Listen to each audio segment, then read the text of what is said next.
नमस्कार दोस्तों, मैं हूं सौरभ शर्मा। आप देख रहे हैं भारत 24। भारतीय सिनेमा के लिए गर्व और सुनहरा पल, जब रिलेशंस, इमोशंस और ह्यूमन कनेक्शंस की खूबसूरत कहानी ने दुनिया के सबसे फेमस फिल्म फेस्टिवल यानी 79वें कांस फिल्म फेस्टिवल में अपनी मौजूदगी दर्ज कराई। ये एक ऐसी कहानी है जिसमें गहराई भी है, प्यार भी है, इमोशंस भी है और वो फीलिंग्स भी है जो पर्दे पे साउंड बंद करने के बाद भी आपको महसूस होती है। इस फिल्म में क्या है खास, मैं बात कर रहा हूँ तेरा मेरा नाता फिल्म की। और जब इसका प्रीमियर हुआ तो वहाँ पे स्टैंडिंग ओवेशंस के साथ साथ क्या महसूस हुआ, और साथ ही आपको बताएंगे जब भारतीय सिनेमा को वैश्विक मंच मिलता है तो कलाकार के अंदर किस तरह की फीलिंग्स होती है अपने सिनेमा के लिए। आप सभी का बहुत बहुत स्वागत है भारत 24 में। चंदा जी, सबसे पहले बिकॉज आपको कैप्टन ऑफ द शिप भी कहें, बिकॉज आप लीड कर रहे थे कांस में। तेरा मेरा नाता कैसा नाता रहा कांस से, बिकॉज जब आप हिंदी सिनेमा को, भारतीय सिनेमा को वैश्विक मंच पे जब अपनी मौजूदगी दर्ज कराते हैं तो एक अलग से कनेक्शन फील होता है। तो इस बार आपका कैसा नाता रहा फिल्म का कांस से? जैसे कि मेरी फिल्म का नाम ही है तेरा मेरा नाता, तो ये नाता मेरा 1 साल से कांस के साथ जुड़ चुका है। लास्ट ईयर मैं पोस्टर लॉन्च की थी वहाँ पे, और वो कनेक्शन मुझे इतना ज़्यादा नाता जोड़ दिया कि हम प्रीमियर भी वहाँ पे जाके किए। तो अच्छा, कई बार आपको लगता है कि हाँ, हम फिल्म बनाते हैं सच्चाई और ईमानदारी से, उसकी कहानी में अपनी एक खुशबू होती है जो महसूस होती है, लेकिन कई बार हमें हमारे फिल्म फेस्टिवल्स में इतनी सराहना नहीं मिलती है जितनी हमें इंटरनेशनल मंच पे मिलती है। आपको ये कभी महसूस होती है? यस होती है। एक्चुअली वो बोलते हैं नहीं, घर के अंदर आपको उतनी ज़्यादा ये नहीं मिलते हैं तारीफ जितने बाहर के लोगों से मिल जाती है, ये सच है। तो वही बात होती है, हम अपनी चीज़ों की इतनी ज़्यादा वैल्यू नहीं करते, दूसरों की चीज़ों को ज़्यादा वैल्यू करते हैं।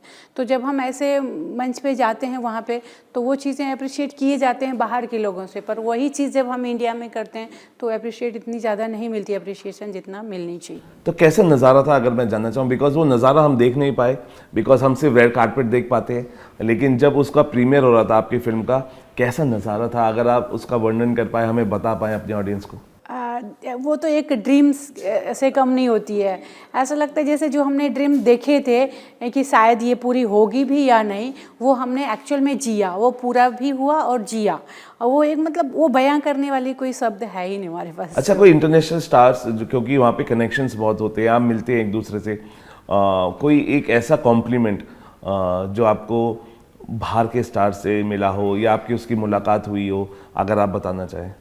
नहीं, ऐसी कुछ खास मुलाकात तो उन लोग से नहीं हो पाई, क्योंकि मैं भी चूँकि प्रोड्यूसर हूँ तो बहुत सारे प्रोड्यूसर से ही मिलना हुआ। स्टार तो हम दूर से देखते थे, पर इतना ज़्यादा हमारा कुछ बातचीत नहीं हो पाया है।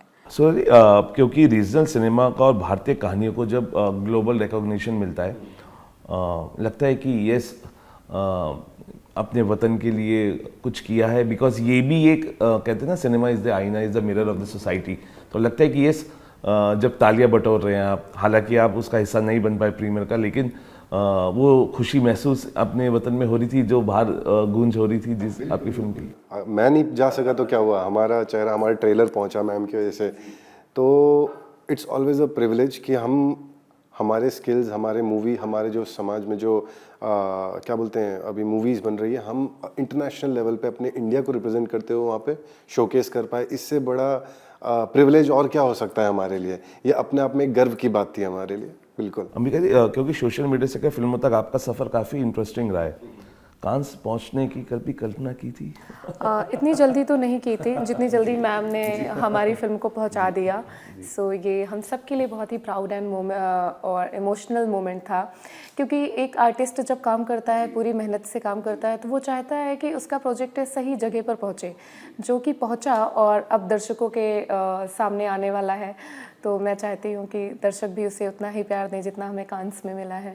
अच्छा, वायरल कंटेंट के बाद जब आप एक सीरियस सिनेमा करते हैं, कितना मुश्किल रहता है अपने आप को स्टैब्लिश करना, बिकॉज दोनों में ज़मीन आसमान का अंतर होता है, और वायरल कंटेंट में बहुत सारी चीज़ें होती हैं, फ्लेवर्स होते हैं, लेकिन व्हेन यू कन्वर्ट योरसेल्फ, एक ट्रांजिशन आता है सीरियस सिनेमा का, तो कितना मुश्किल रहता है अपने आप को स्थापित करना? मुझे इतना मुश्किल नहीं लगता क्योंकि हम आर्टिस्ट हैं, तो जो भी हमें किरदार मिलता है वो हम पूरी सच्चाई और ईमानदारी से उसको निभाते हैं। तो आपको लग रहा है सोशल मीडिया एक लॉन्चिंग पैड बन गया स्टार्स के लिए आज? बंद हो गया है काफ़ी लोगों के लिए, क्योंकि आजकल सोशल मीडिया के फॉलोअर्स एंड व्यूज़ को देख करके भी हमारी इंडस्ट्री में काम दिया जा रहा है। बहुत लोग देखते हैं, बहुत सारे ऐसे प्रोजेक्ट्स आते हैं जिनमें मेंशन रहता है कितने मिलियंस फॉलोअर्स हैं या नहीं, या जिनके इतने व्यूज़ जा रहे हैं, हम उन्हीं को एंटरटेन कर रहे हैं। तो ये आर्टिस्टों के लिए काफ़ी दुख की भी बात है, क्योंकि जो टैलेंटेड हैं ज़रूरी नहीं है कि उनके इतने फॉलोअर्स हों, तो फॉलोअर्स के बेस पे अगर आप काम दे रहे हो तो। अच्छा, अगर आप बायस ना हो, एक सवाल आपसे, आपको लगता है कि सोशल मीडिया स्टार और जो स्टार हम अभी देख रहे हैं, कौन ज़्यादा लॉन्ग लास्टिंग है? आई थिंक मैं फिल्म इंडस्ट्री की बात करूँगी, क्योंकि social media star I think मुझे लगता है कुछ कम समय के लिए होते हैं। जैसे कि आप शाहरुख खान, सलमान खान, इन लोगों को तो पूरा दौर बनता चला है ना, और सोशल मीडिया स्टार भी उन्हीं के फैंस होते हैं। सो सर, आपको लगता है कि ये सोशल मीडिया स्टार्स और सोशल मीडिया ने कहीं ना कहीं प्रेशर क्रिएट किया है स्टार्स पे? प्रेशर नहीं क्रिएट किया, उल्टा हर किसी के लिए ये मैं बोलूँगा कि कहीं ना कहीं अपॉर्चुनिटी ही क्रिएट किया है। बट इस चीज़ को सबसे ज़्यादा जो आज के टाइम पे सीख चुका है सोशल मीडिया को, उसका अपॉर्चुनिटी का यूज़ करना, वो आज के टाइम पे जल्दी अपने आप को वहाँ पहुँचा पा रहे हैं जहाँ पे कुछ टाइम पहले तक जो एस्टेब्लिश स्टार थे वो अपने आप को पहुँचाने में बहुत समय लगा देते थे। तो वो कहीं ना कहीं बेनिफिट तो है, बिल्कुल। कई स्टार से मैंने पूछा कि क्या आपके ऊपर प्रेशर है, क्या आपके लिए रील्स ज़्यादा इंपॉर्टेंट है या एक्टिंग? तो वो कहते हैं कि हम रील्स बनाने नहीं आए, हम एक्टिंग वाले स्टार हैं। तो what do you think about it? नहीं, reels is totally different thing. Acting में हम 8-8 पेज के भी एक साथ चंक्स बोलते हैं। मैं खुद अपने पास्ट में 8 पेज का चंक बोल चुका हूँ, मोनोलॉग बोल चुका हूँ। बट यही जब आप रील करते हैं ना, तो आप 100 टेक्स ले सकते हो। आप वो 8 सेकंड 15 सेकंड में आप अपने स्किल्स कितने शो कर पाओगे। चंदा मैम, इस फिल्म का कांस में पहुंचना, प्रीमियर होना, क्या एक क्रिएटिव स्ट्रेटेजी था या स्ट्रेटेजिक अचीवमेंट आप इसे मानते हैं? Creative, can you repeat? इसका कांस फिल्म फेस्टिवल में पहुंचना, प्रीमियर होना, क्या आप इसको क्रिएटिव स्ट्रेटेजी मानते हैं या इसको स्ट्रेटेजिक अचीवमेंट मानते हैं? स्ट्रेटजी तो होती है, मतलब दोनों में बोलेंगे दोनों ही है। अगर कोई चीज़ को आप उस तरह से क्रिएटिविटी के हिसाब से नहीं लोगे तो फिर वो अचीवमेंट या फिर वो आपका गोल भी नहीं हो सकता। अच्छा, इस कहानी को, जो तेरा मेरा नाता की कहानी को चुनने का फैसला आपने क्यों किया? बिकॉज एज अ प्रोड्यूसर बहुत ज़रूरी होता है किस तरह का कंटेंट आ रहा है, किस कंटेंट पे पैसा लगाया जाए। What was the first thought process कि जब आपने इस कंटेंट को हाँ कहा? ये कंटेंट बनाने का मेरा एक ही ये था कि मैं चाहती थी कि अब इंडिया का, मतलब अपने भारत का जो एक कल्चर जो अलग डिफरेंट वे में जा रही है, वो फिर से मैं चाहती हूँ कि पर्सनली एज ए वुमन कहिए कि एक अलग वे में जो जा रही है उसको हम वापस से पहले के 90s 80s के तरफ हम लेके जाएं धीरे धीरे, और लोगों को, आज के जो जनरेशन जेन जी बोलते हैं, उनको भी हम कुछ अच्छी सीख दे सकते हैं कि जो वो लोग रिश्तों से उनकी विलीव उठ गई है, यानी प्यार से भरोसा भी उठ गया है। तो वो सबको मैं सोचती हूँ कि इन सब चीज़ों के नज़रिए वापस से उनके भी चेंज हों और इस तरह के कंटेंट बनने चाहिए। आप दोनों से अगर मैं पूछूं कि जिस तरीके से मैम ने कहा, इस तरीका का प्यार, आपको लगता है आज की जनरेशन में अगर ऐसी लव स्टोरीज हो, प्यार कितना मुश्किल है, कितना आसान है, और कितना अपने आप को आदमी क्लोज मानता है ऐसे प्यार में? क्या ये रेलिवेंस है आज की डेट में ऐसे प्यार की जब जेनजीज को आप लेते हैं?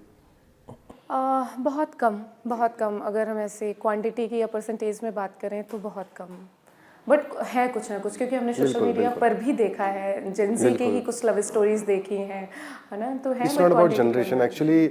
जो ये प्यार है ना, जिसको समझ आ जाता है, जिसने अपने निष्ठा से कर लिया किसी चाहे किसी चीज़ से हो या किसी इंसान से हो, तो वो उसके लिए कुछ भी सेक्रीफाइस और कॉम्प्रोमाइज़ करने की हद तक गुजर सकता है। यही प्यार का नाम है मेरे हिसाब से। तो अच्छा, अगर मैं क्लाइमेक्स की बात करूं, क्या आप अपनी आंखें डोनेट करेंगे और वो देख पाएंगे इस वर्ल्ड को? क्या कुछ ऐसे ही क्लाइमेक्स हमें देखने को मिलेगा? क्योंकि प्यार यही है कि आप अपनी आंखों से दूसरे की दुनिया को देख सके या दूसरे की आंखों से अपनी दुनिया को देख सके। बिल्कुल।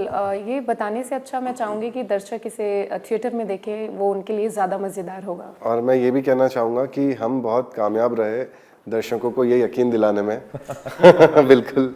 अच्छा, आपको लग रहा है कि जो हमारी इंडियन कहानी है, जो हमारा सिनेमा है, अब वो दुनिया की कहानी बन रहा है?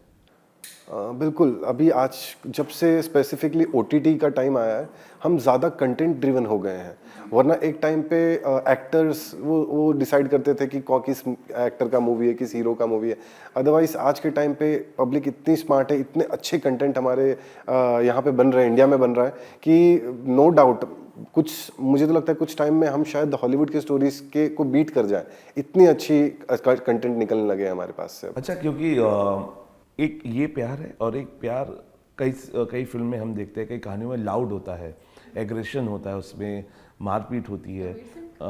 कबीर सिंह देख लीजिए आप, चाहे वो एनिमल देख लीजिए, कि जिस तरीके से आप प्रेजेंट करते हैं औरतों को या एक्ट्रेसेस को ऑन स्क्रीन, आपको लगता है कि इसको हम सिंपलीफाई करके इस तरीके से भी दिखा सकते हैं, जैसे तेरा मेरा नाता में दिखाया गया है? बिल्कुल बिल्कुल दिखा सकते हैं, क्योंकि सिनेमा हमारे समाज का एक आईना होता है। तो मुझे लगता है जो भी अगर आप एक फिल्म में दिखा रहे हैं, वो आप समाज के लोगों को आप बताना चाह रहे हैं, एक मैसेज देना चाह रहे हैं, तो बिल्कुल इस तरीके से बनना चाहिए। अच्छा, शाहरुख की बहुत सारी फिल्में हैं जो रोमांटिक भी है, एक डर भी है, जिसमें वो अपने प्यार को इजहार करने का एक तरीका है। आपको किस तरीके का प्यार ज़्यादा अच्छा लगता है, या आज की जनरेशन किस प्यार की तरफ बढ़ रही है? आज की जनरेशन तो देखा जाए कि कंफर्टेबल प्यार ढूंढ रही है। जब तक वो अपने कंफर्ट जोन में है, तब तक उनको बहुत प्यार है। जब अपने कंफर्ट जोन से बाहर आते हैं, तब उनको सारा प्यार ख़त्म हो जाता है। तो जो मैं जिसमें बिलीव करता हूँ, वो है प्यार जिसमें सेक्रीफाइस हो, क्योंकि सेक्रीफाइस के बिना कोई प्यार ही नहीं है, प्यार अधूरा है। और ये मूवी ही इसके ऊपर है, love, sacrifice, family bonding.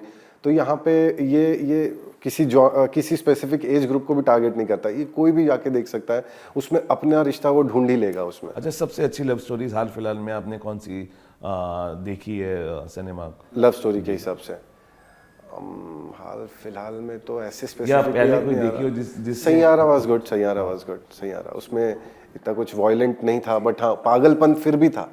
Violence इतना ना हो कि अभी पागलपन उसमें दिखाया था, वो दैट वाज गुड। मुझे तो अभी बिल्कुल इंस्टेंट याद नहीं आ रहा है। नहीं, कौन सी यू हैव ऑलवेज, जिससे आप बड़े हुए हैं, देखा है आपने, कौन सी लव स्टोरीज ने, कौन सी ऑन स्क्रीन जोड़ी ने आपको सबसे ज़्यादा इंस्पायर किया है, मोहब्बत करते हुए या इश्क करते हुए, फरमाते हुए ऑन स्क्रीन? सबसे अच्छी जोड़ी कौन सी रही आपको? ओके, सो मेरी फेवरेट फिल्म रही है हम आपके हैं कौन। तो मुझे सलमान खान और माधुरी दीक्षित की लव स्टोरी अच्छी लगी थी। चंदा मैम, जिस सवाल का जवाब मैंने इनसे जानना चाहा, आपसे भी जानना चाहूँगा। एक प्यार को इस तरीके से पेश करना भी एक खूबसूरती है, और जिन फिल्मों का नाम मैं ले रहा हूँ जिसमें एग्रेशन है, लाउडनेस है, और जिस तरीके से अपने प्यार को दिखाया जा रहा है, इस पर डिबेट भी बहुत हुए कि एनिमल में जिस तरीके से वुमेन्स को दिखाया गया, तो आपको लगता है कि जो सिनेमा हमारा था वो अपनी रंगत खो रहा है? जिस प्यार को हम दिखाना चाहते थे, अब हम कुछ और दिखा रहे हैं, और जिसका इफेक्ट हमारे जनरेशन्स पे भी पड़ रहा है? औरतों पे ज़्यादा पड़ रही है, औरतों पे इसलिए कि उनको ऐसा लग रहा है कहीं कहीं मैं यूज़ हो रही हूँ। सिर्फ मुझे सिनेमा में जो काम करते हैं लड़कियाँ, वो भी सोचते हैं सिर्फ मुझे यूज़ किया जा रहा है ब्यूटी के लिए, या फिर बॉडी, मतलब जो भी बोलिए कि वो दिखाने के हिसाब से। तो ये होता है, ये झूठ भी नहीं है। पर मैं कहती हूँ कि कंटेंट तो बहुत तरह के बनते हैं, अच्छे भी बनते हैं, ख़राब भी बनते हैं। आप देखना कौन सा पसंद करते हैं। जो चीज़ों को आप प्रमोट करेंगे, जो आप देखेंगे, वही बनेगी। आप अच्छी चीज़ें देखना शुरू कीजिए, चीज़ें अच्छी अपने आप हो जाएगी। आप अपनी नज़रिया बदलिए, आप क्या देखना चाहते हैं। तो सोच बदलने की ज़रूरत है। Yes yes.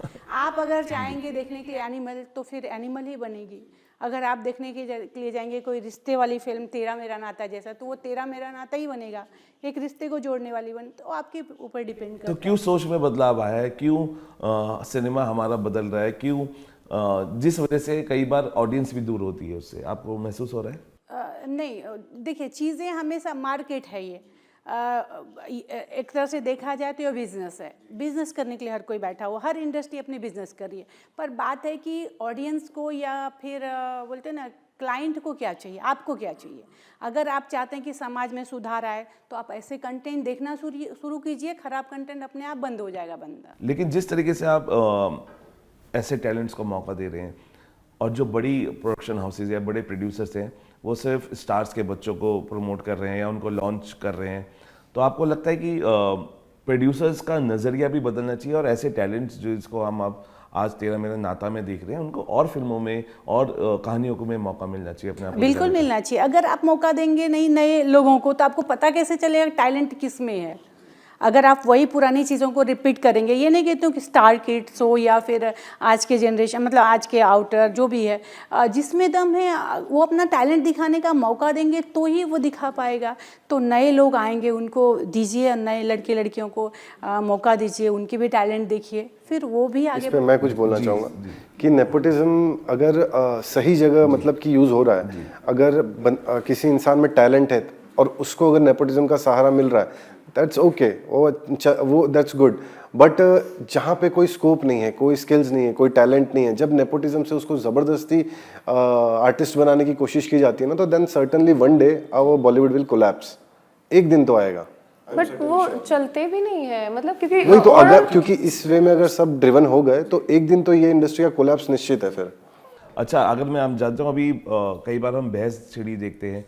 अभी जानवी की खबर है कि साउथ में जब उनको पेडी के लिए किया गया तो क्लोजअप लिया गया उनकी अपर बॉडी का, उनकी बैक बॉडी का। तो आपको लगता है कई बार सिर्फ इसी तरीके से पेश करने की कोशिश होती है? बिल्कुल होती है। बाद में भले ही एक माफ़ी का मैसेज आ जाता है, जब भी कोई एक एक्टर या एक्ट्रेस बोल्ड सीन करती है तो उसमें सिर्फ एक्टर का ही दोष नहीं रहता है। अगर आपको बोलना है तो फिर आपको एक जड़ से बोलना स्टार्ट होना होगा। राइटर ने लिखा है, प्रोड्यूसर उस पर पैसा लगाने के लिए रेडी हुआ है, डायरेक्टर का वो विज़न है, तो मुझे लगता है उसमें जो स्क्रीन पर दिखता है, जो एक्ट्रेस दिखती है बोल्ड सीन करते हुए, जो भी सिर्फ उसी को ऑडियंस टारगेट करती है। बट आजकल की ऑडियंस काफ़ी स्मार्ट हो रही है, तो वो डीपली जाते हैं और वो उनको भी नॉक कर रहे हैं। तो अभी जैसे कि पेड्डी में जानवी कपूर के जो भी सीन्स हुए थे, तो मैंने देखा कि कुछ ऑडियंस उन पर भी वीडियोस बना रही थी कि वो प्रोड्यूसर्स भी, उनका भी तो पॉइंट ऑफ व्यू था ना, हमने तो नहीं किया, हमसे करवाया गया, ठीक है हमारा प्रोफेशन है हम कर रहे हैं, बट चैनल की वो एक रिक्वायरमेंट है। फिर अगर और डीप जाएं तो कहीं ना कहीं ऑडियंस ऐसा देखना शायद पसंद कर रही है, तभी हम ऐसा बना रहे हैं। तो इसमें ऑडियंस का भी दोष है। तो आप किसी एक चीज़ को टारगेट नहीं कर सकते कि अरे इस एक्टर, ये एक्ट्रेस बोल्ड रोल करती है या फिर ये इसने ऐसा किया। ठीक, उसका प्रोफेशन है, जैसे कि एक स्वीपर का प्रोफेशन होता है तो आप सब कुछ साफ करता है, राइट। तो हम अपने एक एक्टिंग प्रोफेशन में होते हैं तो हम ये नहीं देख पाते कि हमें यही करना है। हालांकि करने वाले करते हैं काम कि पर्टिकुलर मुझे यही काम करना है, बट मैं पर्सनली मानती हूँ कि मैं एक एक्टर हूँ, मेरा ये प्रोफेशन है, तो मैं हर तरीके के चैलेंजिंग रोल करना पसंद करती हूँ और मैं करती भी हूँ। तो उस पर सिर्फ एक्टर को टारगेट करना ये बुरा है। क्या सोशल वैल्यूज़ के खिलाफ कोई ऐसा प्रोजेक्ट मिला हो जिसके लिए आपने मना कर दिया हो? हाँ, काफ़ी एक दो मेरी बात हुई थी, बट वो मुझे नहीं समझ में आया तो मैंने वो मना किया था। क्या आपने अपने रूल्स रेगुलेशंस की बुक्स तैयार कर रखी है कि मैं किसिंग सीन नहीं करूंगी, मैं बोल्ड सीन नहीं, कुछ ऐसे रूल्स एंड रेगुलेशंस आपके लिए? Because when you talk this thing तो उसका फर्क पड़ता है आगे की, क्योंकि first impression is the last impression. जी जी बिल्कुल, बट ये लेकिन इतने सालों बाद काजोल ने भी किसिंग सीन किया है, उन्होंने अपने रूल्स को तोड़ा है। जी जी जी, तो ये डिपेंड्स ऑन प्रोजेक्ट मेरा रहता है, हाँ, कि मुझे प्रोजेक्ट से क्या मिल रहा है, कैसी स्टोरी है, सिर्फ उसमें यही चीज़ दिखाया जा रहा है या उसमें कहानी है, कहानी के बीच में ये आ रहा है। तो depend on story, depend on project. So भाई, कौन से जॉनर को आप ज़्यादा एक्सपर्ट, बिकॉज एक ऐसी लव स्टोरी है, और कभी आपने कोई ऐसा किरदार निभाया जिसके लिए आपने अपने आप को फिजिकली भी चेंज किया हो, मेंटली भी चेंज किया हो, और जो सूरज अभी है वो उस किरदार के लिए बिल्कुल अपोजिट थे? मैंने एक रीजनल मूवी की थी, गुजराती मूवी की थी, तो उसके लिए मैंने स्पेसिफिकली अपने फिज़िक, अपने लुक्स और इस पर काफ़ी वर्क किया था। हाँ, वो एक क्या बोलते हैं, कैरेक्टर ड्रिवन मूवी थी जिसके अंदर मुझे अपने कैरेक्टर पे उतना काम करना था। और इसके अलावा एक मेरा नेक्स्ट प्रोजेक्ट आ रहा है जिसके अंदर कच्छ में वो मूवी कच्छ के ऊपर बेस्ड है, तो उसके लिए अभी आप देख रहे हैं मेरे हेयर स्टाइल, मेरा लुक चेंज हो गया बिल्कुल भी, अब गौरव लगना पड़ रहा है मुझे। मैम, इसके बाद कोई और कहानी जिसको आप पर्दे पर एक्सप्लोर करेंगे, बिकॉज लव स्टोरी की ताकत जिसको आप दिखाने चाह रहे हैं, अब इसके बाद कोई और ताकत इस प्रोड्यूसर की हम देखेंगे जिस कंटेंट के लिए आपने यस किया हो?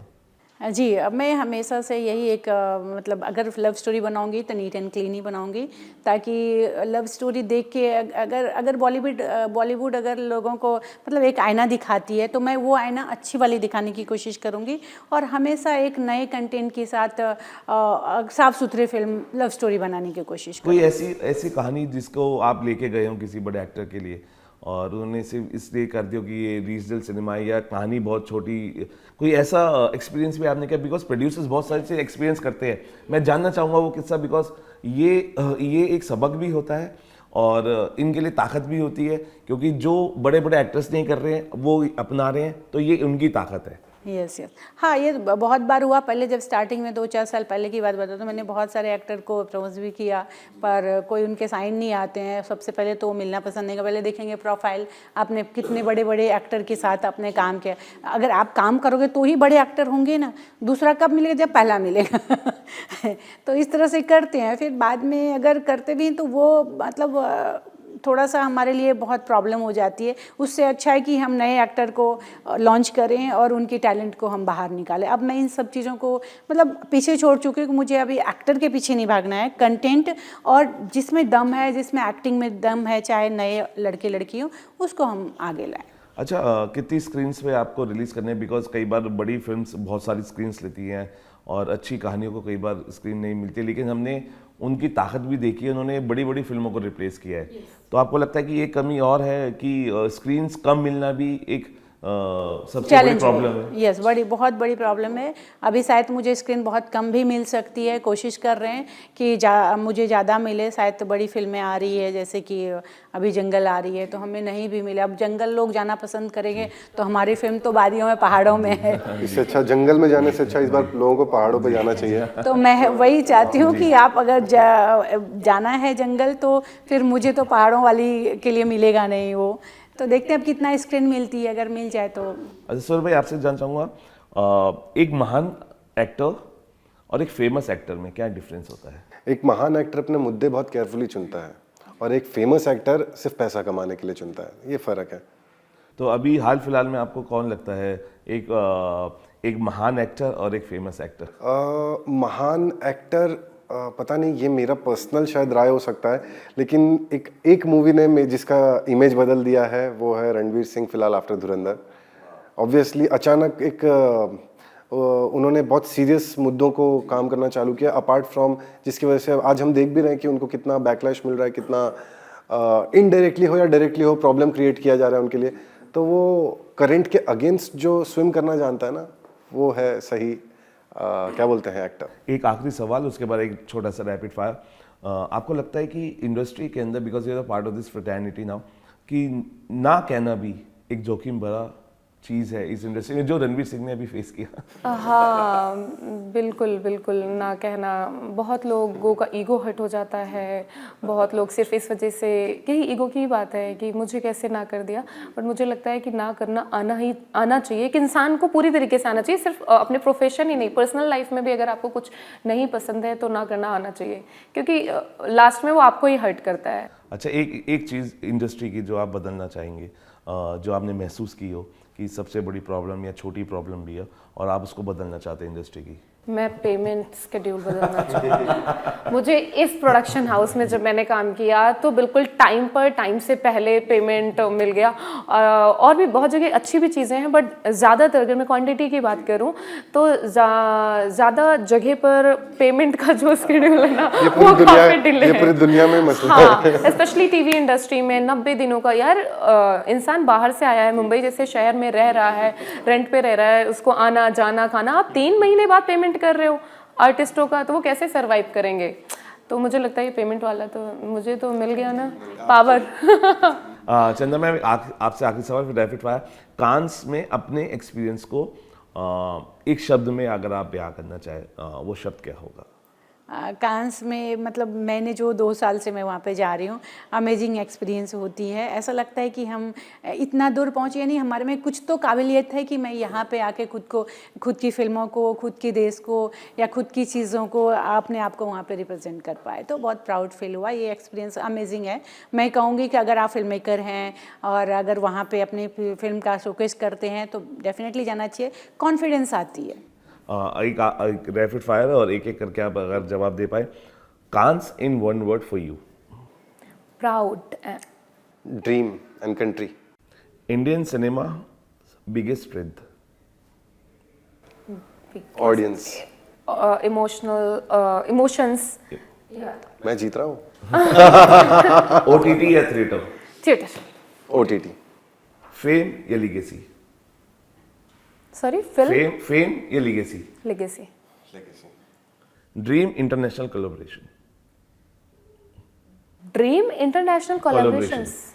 ड्रीम। ड्रीम, आपका क्या ड्रीम है? आप इसका कोलैब करना चाहते हैं? ड्रीम आपका क्या है? किसका कोलैब करना चाहते हैं? अच्छा, ओके, ड्रीम। मैं हर वो बड़ी फिल्म करना चाहती हूँ जो हर ऑडियंस देख सके। अब कोलैब।